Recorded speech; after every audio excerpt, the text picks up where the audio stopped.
Bonjour à tous et à toutes, j'avais envie de vous produire un nouveau contenu ce jour. Je voudrais attirer votre attention sur l'amour. L'amour.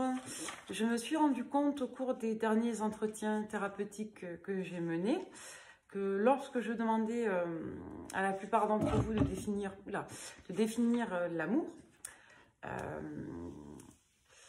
vous aviez tendance à définir l'amour en fonction surtout de son expression.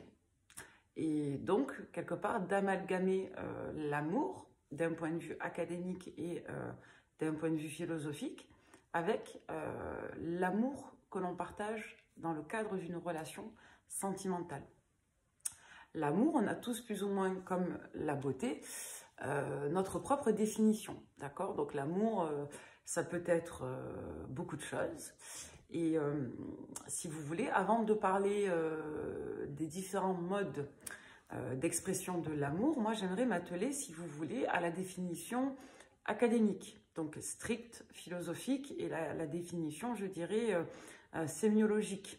Donc l'amour, c'est en quelque sorte, d'un point de vue collectif et commun, un sentiment. Avant d'être apparenté à une thématique de partage et ou d'expression, l'amour, c'est avant tout un sentiment, ce qui signifie que c'est quelque chose qui vive à l'intérieur de vous. Ce quelque chose, il est en lien avec d'autres sentiments et d'autres états d'être qui sont apparentés à l'attachement et à l'affection. Donc, si vous voulez, l'amour, avant de parler de contexte, de thématique ou d'expression de ce qu'est l'amour, c'est avant tout un état d'être, c'est un sentiment. Donc l'amour, dans le dictionnaire, il me semble que ce soit défini comme un sentiment profond envers quelqu'un, donc d'attachement et d'affection, pardon, il me semble, envers quelqu'un, quelque chose et ou une cause, il me semble, c'est un peu comme la justice. Donc ça, c'est vraiment la définition, on va dire, pratico-pratique. Mais partez du postulat que l'amour, d'un point de vue plus thérapeutique, c'est avant tout, je dirais, un ensemble d'émotions et de sentiments qui génèrent d'autres sentiments et d'autres émotions. On va dire ça comme ça. Donc l'amour, c'est un petit peu une énergie et c'est un petit peu quelque chose d'impalpable que l'on sait identifier lorsqu'on le ressent et que l'on sait souvent, quelque part, exprimer lorsqu'il devient très présent. Pourquoi on aime ses enfants, on ne sait pas, mais on les aime, d'accord? Et pourquoi on aime une personne, parfois on se pose la question, on sait qu'on l'aime. Il y a des fois où on a du mal à reconnaître ses sentiments, c'est vrai, parce qu'ils ne correspondent pas à la logique de l'esprit. Par exemple, une personne vous fait, je vous parle cru, la misère, et pour autant vous l'aimez. Et du coup, vous vous demandez pourquoi je l'aime. Voilà, des fois vous regardez un film, vous ne savez pas trop pourquoi, mais voilà, dès que vous voyez ce film, vous avez envie de le revoir, vous l'aimez. Je vous donne une bêtise. Vous allez dans un chenil, vous voulez adopter un chien, vous ne savez pas pourquoi, vous craquez sur un animal et pas un autre. Vous pouvez vous figurer dans votre état d'esprit des raisons, mais quand vous voyez l'animal, il y a quelque chose qui se passe avec lui et puis vous l'aimez. Voilà. Et puis après, vous aimez votre animal parce que c'est le vôtre. Après, il a ses particularités qui font que vous l'aimez pour ces particularités-là, mais vous aimez, point barre. Voilà. Donc, on peut tomber amoureux de quelqu'un dans un cadre identifié, bien sûr. On peut apprendre à aimer. On peut apprendre à aimer une activité, une personne, un animal. On peut apprendre à aimer beaucoup de choses. Mais dans tous les cas, avant même d'apprendre à aimer quoi que ce soit, on aime. Voilà, on finit par aimer ou on a commencé par aimer, peu importe le sens. Lorsque vous aimez, si vous voulez, vous avez tendance à générer forcément des désirs, des attentes et des projets ainsi que des valeurs associées au contexte, c'est-à-dire associées à la manière dont les normes, votre esprit, votre vie, vos valeurs vont vous permettre d'exprimer cet amour. Encore une fois, si l'on part du principe que l'amour c'est une énergie vaste, que c'est comme en quelque sorte une polarité de vie, Donc, dans les grandes polarités de vie, vous avez l'amour et la peur, entre autres. Hein, ça, c'est très spirituel. Mais pour être dans des registres plus terre-à-terre, lorsque vous aimez, vous avez tendance forcément à associer l'amour au contexte. Encore une fois, vous n'aimez pas votre enfant comme vous aimez votre compagnon ou votre compagne. Vous n'aimez pas, je vous dis une bêtise, votre petite douceur, donc la glace, le café, le chocolat, comme vous aimez une personne, bien entendu. Donc, l'ensemble de vos besoins, de vos projections, de vos valeurs vont être forcément impactés par la thématique associée et par le type de besoin et ainsi de désir que vous allez quelque part positionner dessus. Lorsque l'on aime une personne, on a plus de difficultés à s'en rendre compte, pour la simple et bonne raison que lorsque l'on touche à l'amour de l'autre, on touche également à l'amour de soi. On peut toucher à l'amour de soi dans d'autres sphères, bien entendu, mais une dame me demandait aujourd'hui pourquoi, quand c'est l'amour de l'autre, c'est aussi souffrant. Parce que quand on touche à l'amour de l'autre, on génère des raccourcis qui sont en lien avec l'intime. L'amour de quelqu'un touche l'amour de soi de manière beaucoup plus directe que les autres sphères. On aime un enfant de manière inconditionnelle, mais on ne positionne pas des rosses sur l'enfant. Là, on est dans des cadres qui soient transgressifs, digressifs et déviants.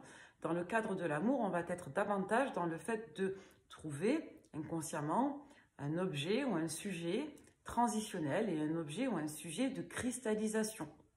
Parce que l'on va se projeter avec l'autre dans l'expression aussi de l'amour de soi. Il y a des personnes qui passent par l'amour de l'autre pour faire émerger leur instinct d'amour de soi. On est nombreux, voire l'essentiel des personnes, à procéder ainsi. Et ça fait partie des cadres associés au couple et à la famille. On a tendance, encore une fois, j'en parle dans une autre vidéo, à très mal associer la solitude.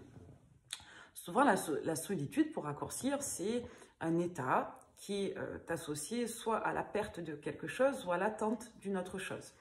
Donc à la perte de quelqu'un, à la perte d'une situation, à la perte de la vie sociale, ou au manque d'une personne, ou au manque de la vie sociale. Il y a des personnes qui, fort heureusement, vivent très bien leur solitude. Je ne dis pas que tout le monde fait ça, mais on a tendance souvent, dans les tendances majeures, à mal vivre la solitude, même si de nos jours, ça va mieux, heureusement. Dans notre société individualiste, on commence à mieux, je dirais, appréhender la solitude. D'accord? Donc, le fait d'être en couple et ou en famille, c'est très en lien avec des représentations. C'est en lien surtout avec le patriarcat, un modèle sociétal patriarcal. Il faut savoir une chose, c'est que l'être humain est un animal sociable qui est fait pour vivre en société avec des congénères autour de règles, de normes, etc. Pour autant, la notion de couple est très associée à la valeur et à l'identité patriarcale. Vivre en société pour, quelque part, répondre à ses besoins est en lien avec, quelque part, la nature de l'homme, son conditionnement de mammifère sociable. Le fait d'être dans une relation à deux, c'est en lien avec un modèle sociétal. C'est encore différent. Donc, pour vulgariser, l'homme, c'est un animal sociable qui est disposé à vivre en société, d'accord, pour générer de la ressource d'éveil, d'élévation, d'évolution et d'adaptation en lien avec sa survie et physiologique et sa survie psychique émotionnelle. Ensuite, la notion de cadre d'expression de cette vie en société, elle peut être associée à différents cadres. Ça peut être le couple, comme ça peut être la collectivité, comme ça peut être l'individualité. L'on peut exprimer sa sphère sociale, donc sa sphère de sociabilité, son besoin de partage et d'expression à plusieurs, dans le cadre du couple comme dans d'autres cadres.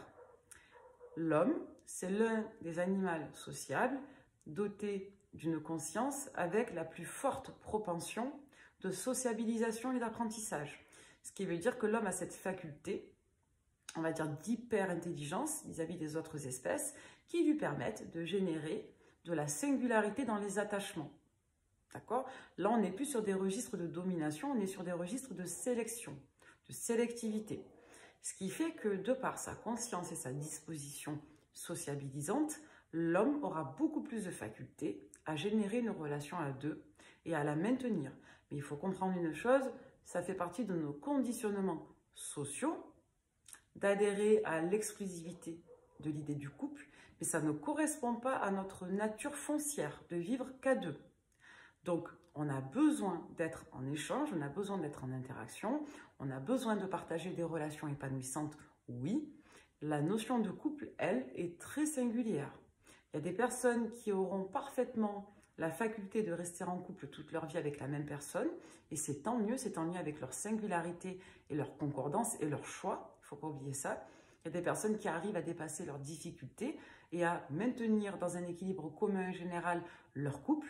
Et puis, il y a des personnes qui auront des profils de personnalité et ou des tendances et présenteront des choix qui feront qu'elles n'arriveront pas ou qu'elles ne souhaiteront pas et ou qu'elles ne pourront pas vivre en couple toute leur vie. Donc ça, c'est très important de l'avoir à l'esprit. On a la liberté de choisir le modèle qui nous convient en fonction de qui l'on est, de nos valeurs, de nos codes et de notre souhait d'adhérence ou non au cadre du couple. Il y a des personnes qui essaient d'être en couple et qui n'y arrivent pas. Il y a des personnes qui ne veulent pas être en couple et qui, quelque part, s'orientent vers d'autres cadres de relations. Chacun ses valeurs et chacun ses désirs. La question, c'est de savoir, en fonction de vos cadres à vous, si vous souhaitez être en couple et le rester le plus longtemps possible, quelle serait en quelque sorte, selon vous, la meilleure façon d'accéder à vos ressources, quelque part, d'adaptation et d'amour de vous-même. Pourquoi je parle de ça? Parce qu'on a tendance à amalgamer l'amour de l'autre et l'amour dans le couple. Comment vous dire ça autrement? Lorsque vous ressentez de l'amour, vous ressentez un sentiment général d'affection, d'attention et un sentiment général d'attachement. Ce sentiment d'attachement, il peut être orienté vers une personne, comme il peut être orienté vers une cause, comme il peut être orienté par une multitude de centres de focalisation et ou d'intérêt. Vous pouvez aimer une personne tout en aimant votre enfant, tout en aimant du chocolat et en aimant regarder un film. Vous pouvez être avec votre compagnon, votre enfant, votre télé, votre chocolat. En fait, toutes les sphères d'expression de l'amour ne sont pas forcément incompatibles les unes par rapport aux autres.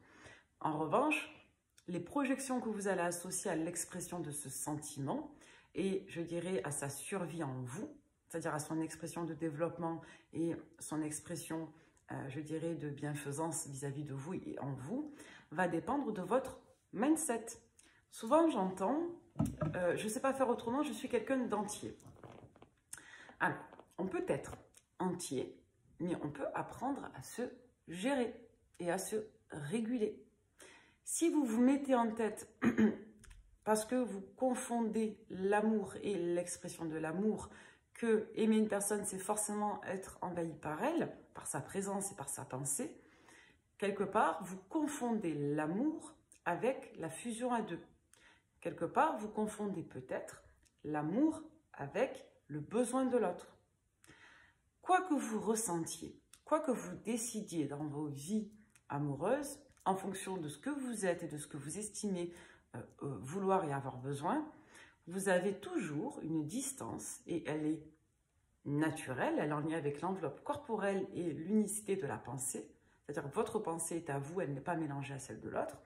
Vous avez toujours la liberté et quelque part, malheureusement, la confrontation réelle, à savoir, entre vous et l'autre, il existera toujours une distance.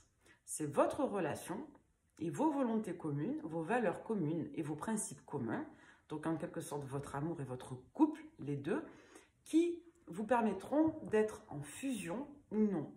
Encore une fois, qu'est-ce que la fusion?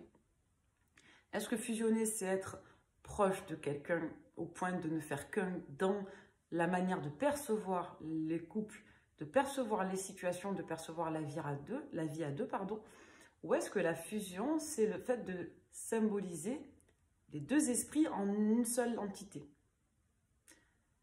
C'est très important de mettre au clair vos représentations. Il y a l'amour, après il y a l'amour de soi, l'amour pour l'autre, l'amour de la vie, l'amour, etc., etc. Lorsque vous êtes amoureux, amoureuse de quelqu'un, dites-vous bien une chose, c'est que ça n'a rien à voir, en quelque sorte, c'est différent de la manière dont vous allez partager votre amour et de la manière dont vous allez le recevoir. aimer une personne et recevoir son amour, ce sont deux sphères différentes. D'un côté, il y a votre sphère intime à vous, vos sentiments, et de l'autre côté, il y a la sphère de la volonté de l'autre. Vous n'aurez pas forcément, en partageant le même amour, la même manière de l'exprimer. C'est pour ça qu'on parle de communication amoureuse, et c'est pour ça qu'on parle de type d'amour aussi. Il y a des amours romantiques, il y a des amours platoniques, il y a des amours poétiques, il y a des amours passionnels. Voilà, et au niveau de la communication, c'est pareil. Plus vous vous mettrez en tête vos singularités, plus vous arriverez à admettre l'idée que l'amour, c'est en vous et c'est un sentiment général, et plus vous apprendrez à positionner la juste distance entre vous et l'autre, parce que vous aurez à cœur de vous dire que votre amour, c'est votre ressource. Et vous avez la liberté de la partager ou non avec quelqu'un, et vous avez la liberté, quelque part, de la contextualiser. Vous ne pouvez pas, je l'ai dit dans la dernière vidéo, vous ne pourrez pas choisir qui vous aimez, mais vous pourrez apprendre à aimer des personnes et des situations, comme vous pourrez apprendre à ne plus être envahi par l'amour de certaines personnes ou de certaines situations. Encore une fois, c'est un abus de langage. On n'est pas envahi par l'amour de quelqu'un, on est envahi par la place que l'on accorde à l'amour de quelqu'un. L'amour, c'est une substance, et la manière dont vous allez la répartir, la faire vivre et quelque part, je dirais, la partager, c'est en lien avec votre volonté. Volonté consciente ou inconsciente, mais c'est en lien avec votre volonté. Et la volonté, ça se travaille. Vous voulez arrêter de fumer, vous avez envie d'arrêter de fumer, vous n'y arrivez pas. Est-ce que c'est parce que la cigarette, c'est trop fort pour vous, c'est impossible à gérer? Ou est-ce que parce que votre tabagisme met en relief d'autres aspects de votre rapport addictif qui sont, eux, à prendre en considération? Vous savez, pour développer de l'amour de soi, il y a des éléments à, je dirais, entretenir. Il y a des sphères à entretenir. Il y a la sphère compassionnelle, c'est générer de la compassion pour soi. Il y a la sphère de la tendresse, c'est-à-dire générer des marques d'affection pour soi-même et quelque part s'autosuffire à ce niveau-là. Et il y a également une autre sphère qui est plus subtile, c'est la sphère de la sécurité. C'est générer un sentiment de sécurité intérieure. C'est-à-dire avoir la capacité de se faire confiance, d'avoir confiance à minima au potentiel de la vie, ne pas être inquiété, par exemple, générer de l'anxiété quant au futur ou quant au passé, et c'est être en mesure, en quelque sorte, de s'apporter tout ce que l'on pense qu'un partenaire extérieur à soi pourrait nous apporter. C'est un peu bête ce que je vais dire, mais quand on pense trop à quelqu'un, c'est qu'on ne pense pas assez à soi. Quand on accorde trop d'amour à l'amour quand on accorde trop d'importance à l'amour de l'autre, c'est qu'on n'accorde pas assez d'importance à l'amour de soi. Pourquoi? Parce que c'est toujours une affaire d'équilibre entre sa sphère à soi et sa sphère de l'autre, dans la relation à deux. Donc si vous êtes trop dans la sphère de l'autre, c'est que vous n'êtes pas assez dans votre sphère à vous. Si vous êtes exalté quand l'autre vous résonne votre amour ou vous en témoigne, c'est que vous n'êtes pas assez exalté par vos propres sources de témoignage d'amour de soi. Donc, s'exprimer de l'amour, s'apporter de la compassion, de la tendresse et veiller à son sentiment de sécurité intérieure, c'est en lien avec une responsabilité individuelle. Plus vous arriverez à vous autosuffire et à vous auto-réguler, et moins vous serez nécessiteux, nécessiteuse de, je dirais, des capacités de l'autre à le faire. Donc ça vous permettra de ne pas être déficitaire de l'autre, mais d'être simplement tributaire. Pourquoi déficitaire et tributaire? Parce que quand vous êtes déficitaire, c'est que vous êtes tout le temps en manque. Si vous n'arrivez pas à minima à développer ces sphères en vous, vous allez être forcément nécessiteux, nécessiteuse de la sphère de l'autre. Que ce soit dans la sphère amoureuse ou autre, peu importe. Mais si dans vos schémas, vous avez associé l'amour de soi à l'amour de l'autre, par exemple, c'est souvent le cas, vous aurez tendance à être tributaire de la sphère de l'autre. Pareil pour, en quelque sorte, le sentiment de sécurité. Si vous n'arrivez pas à être en sécurité affective quand vous êtes dans une relation à deux, c'est en lien avec votre carence personnelle de faculté à l'auto-rassurance. Rien n'est une fatalité. Tout se travaille. Le problème, c'est qu'on ne peut pas travailler à l'aveugle. Si vous vous mettez en tête que vous manquez de confiance en vous, d'estime de vous, qu'il faut que vous forciez à être violente pour oublier quelqu'un, c'est travailler à vide.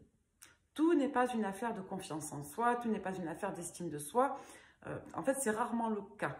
Vous pouvez très bien avoir un état d'esprit confiant, un état d'esprit à l'estimation de vous-même, pour autant ne pas réussir à gérer ça. Parce que la problématique, elle n'est pas en lien dans le manque de confiance ou de quelque chose, elle est en lien dans le rapport. Dans un rapport que l'on nomme dysfonctionnel à l'autre. Ça veut dire que vous avez plus besoin de l'autre que de vous-même. Le problème, c'est que vous êtes un individu individuel.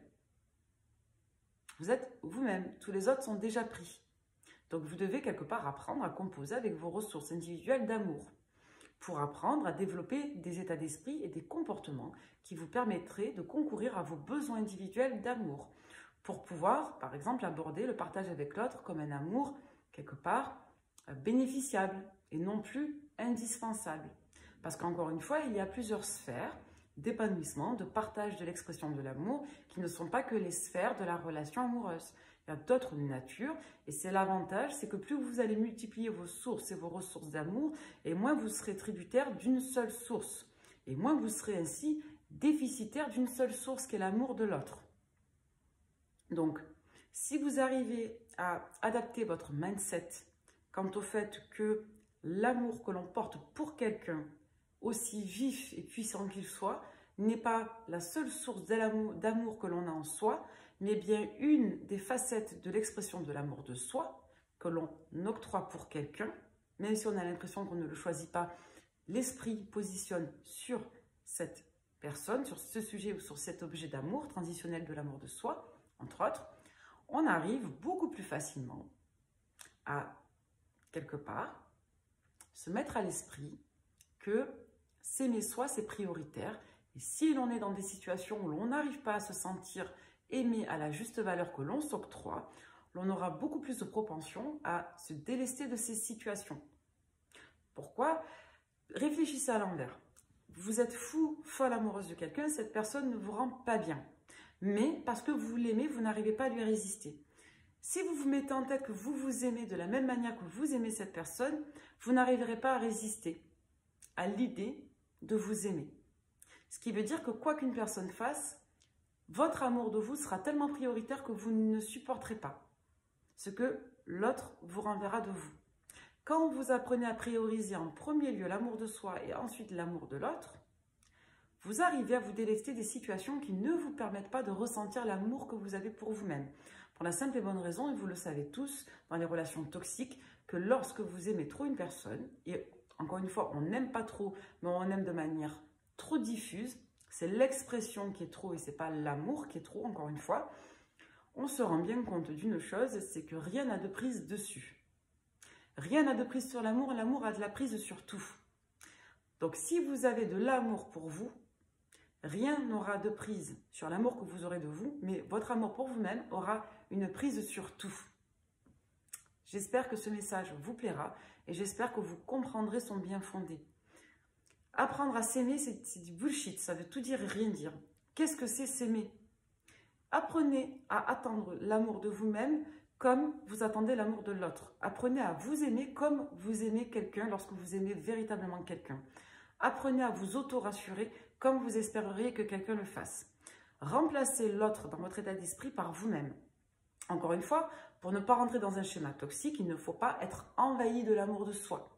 Il faut bien entendu laisser la place à l'amour de l'autre. Mais en premier lieu, pour changer sa focale, c'est-à-dire son angle de vue, il faut apprendre à s'aimer soi en priorité. Pour ça qu'on vous dit souvent en coaching, soyez égoïste. On ne vous demande pas d'être égoïste sur tous les plans, on vous demande de prioriser. Dans les hiérarchies, il n'y a pas qu'un élément pilier. On ne peut pas vivre qu'en s'aimant soi. Là, on tombe dans les apathies, dans les sociopathies, dans les psychopathies. Non. Et dans les profils narcissiques marqués. L'objectif, c'est d'abord d'apprendre à s'aimer de manière individuelle pour mieux apprendre à aimer les autres. Et les aimer de manière plus équitable, c'est-à-dire dans le respect de ses valeurs, de ses besoins, de ses principes, et dans le respect de l'expression de ses propres valeurs, de ses propres respects, de ses propres principes. Ça, c'est très important. D'abord soi, dans l'amour à deux, je parle, d'abord soi et après l'autre, dans l'ordre, et pas d'abord l'autre et après soi. Je le dis dans toutes les vidéos, votre bien-être n'est pas une option. Votre bien-être dans le présent n'est pas optionnel. Si vous n'avez pas à cœur de prioriser en premier lieu votre bien-être, c'est-à-dire votre sentiment de bonheur, vous n'aurez pas de relation fonctionnelle. Le bonheur, ce n'est pas quelque chose qui se ressent dans le futur. On ne peut pas reposer son bonheur au futur. On peut passer par des phases compliquées dans les relations à deux, bien entendu, c'est pas toujours heureuse, mais si vous vous mettez en tête que vous devez subir le malheur dans une potentielle projection d'un futur meilleur, attention à trouver le juste équilibre entre ce que l'on est capable d'endurer et ce que l'on pense pouvoir obtenir dans le futur. Encore une fois, l'amour, ce n'est pas un objet. Donner, c'est donner. Reprendre, c'est voler. L'amour, on le donne en conscience et en responsabilité. Et quand on le donne, on le partage. C'est-à-dire que lorsque vous témoignez votre affection, votre tendresse, votre sécurité, votre confiance à quelqu'un, vous êtes censé être responsable de ce que vous faites. Si derrière, vous vous rendez compte que vous vous êtes trompé de personnes, de projets, de principes, de valeurs, le problème, c'est que vous êtes censé avoir donné en responsabilité. Et si vous avez ce postulat responsable, que vous constatez que la situation n'évolue pas favorablement pour une raison ou pour une autre, que ce soit la valeur de la personne ou tout simplement le non-fonctionnement de la relation tout court, il y a un enjeu derrière de se dire j'ai donné en responsabilité, je bilante la situation et je retire le constat et ou la ressource qui s'impose à moi. Mais on ne regrette pas d'avoir trop donné. On ne donne pas trop, on donne souvent à mauvais escient et de manière désadaptée et ou disproportionnée. Mais on ne donne pas trop d'amour. Si on donne trop d'amour, c'est qu'on en a trop pour l'autre, encore une fois. Ou on en a trop à un moment donné, ou on en a trop dans un contexte précis. Mais ce n'est pas trop d'amour. C'est trop d'attention, trop de partage, trop d'investissement, trop d'expansion dans un contexte précis. L'amour, c'est infini, on n'en a jamais trop. La question, c'est de savoir quelle place il prend. Est-ce que c'est approprié, adapté? Est-ce qu'on le donne en lumière et en conscience? Et est-ce qu'on a le retour satisfaisant vis-à-vis de ses attentes? Ce n'est pas le retour d'amour réellement qui compte, c'est le retour d'expression. Est-ce qu'on partage les mêmes choses? Est-ce qu'on se rend les mêmes choses? Il y a des personnes qui peuvent vous aimer et vous traiter comme de la caca. Et elles vous rendront leur amour à leur manière à elles. Si vous tombez sur un profil pervers, la personne va vous faire du mal parce qu'elle vous aime. Parce que vous êtes une figure d'attachement. Ça, c'est malheureux, mais ça existe aussi. Donc, ce n'est pas tant l'amour, c'est la même valeur de mode d'expression amoureuse qui se décline en plein d'aspects différents. La tendresse, la compassion, la sécurité, les principes, c'est très vaste. Donc, l'amour de soi, que l'on partage en conscience et en responsabilité, auprès de quelqu'un, dans un cadre qui permette de savoir si les besoins et les valeurs sont respectés et si cette substance immatérielle d'énergie, de passion et de partage, etc., puisse quelque part vous épanouir et vous respecter en tant qu'individu avant toute chose. Voilà. Merci beaucoup.